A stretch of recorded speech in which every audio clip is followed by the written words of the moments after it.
উপযুক্ত বিচারের ব্যবস্থা করতে হবে।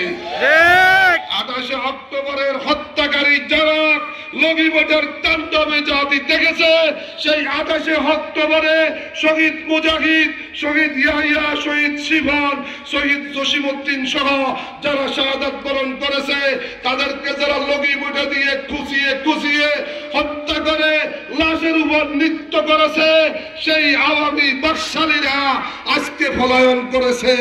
তাদেরকে সেই পলায়ন থেকে ধরে এনে বিচারের মুখোমুখি করা হবে। আজকে ইস্কনীয় ষড়যন্ত্রের মাধ্যমে ফেনী দখল করার হুমকি দিচ্ছে তারা। এই ফেনীর মাটিতে আমরা জীবিত থাকতে এই ভারতীয় আধিপত্যবাদের সকল দম্ভ চূর্ণ করে দেওয়া হবে ইনশাআল্লাহ। দর্শনের সেঞ্চুরি করেছিল, আমাদের সন্তানদের হাতে আগ্নেয়াস্ত্র তুলে দিয়েছিল, মদের বোতল তুলে দিয়েছিল। এই নাস্তিক ইসকনের সদস্যকে শিক্ষামন্ত্রী বানিয়ে শিক্ষা ব্যবস্থাকে ধ্বংস করে দিয়েছিল। এদেশের শিক্ষাঙ্গনগুলোতে সন্ত্রাসের জনপদে পরিণত করেছিল এই আওয়ামী লীগ।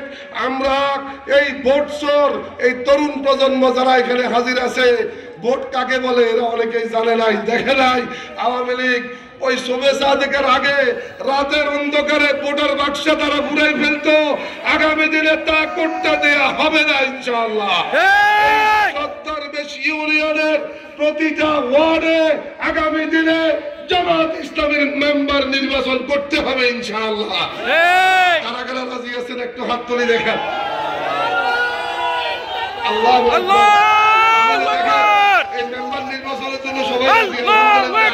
আল্লাহ তাআলা বলেছে, আল্লাযীনা ইন মাক্কান্নাহুম ফিল আরদি আকামুস সালাহ ওয়া আতাউয যাকাহ ওয়া আমারু বিল মা'রুফ ওয়া নাহাউ আনিল মুনকার ওয়া লিল্লাহি আকিবাতুল উমুর। শুধু পুরুষ মেম্বার নয়, এখানে মহিলা মেম্বার নির্বাচন করতে হবে ইনশাআল্লাহ। আমরা এই ইউনিয়নের চেয়ারম্যান নির্বাচিত করতে চাই জামাত ইসলামীর পক্ষ থেকে ইনশাআল্লাহ। সুতরাং এদেশের সংবিধান কে এমন ভাবে ছিন্ন ভিন্ন করে দেয়া হয়েছে, সংবিধান থেকে ইসলাম শব্দ বাদ দেয়া হয়েছে, আল্লাহর উপর পূর্ণ আস্থা বিশ্বাসকে বাদ দেয়া হয়েছে, বিসমিল্লাহির রহমানির রহিমকে বাদ দেয়া হয়েছে। এদেশের সংবিধানে পুনরায় বিসমিল্লাহ, আল্লাহর উপর আস্থা ও বিশ্বাস এবং এদেশের সংবিধানে পুনরায় সেই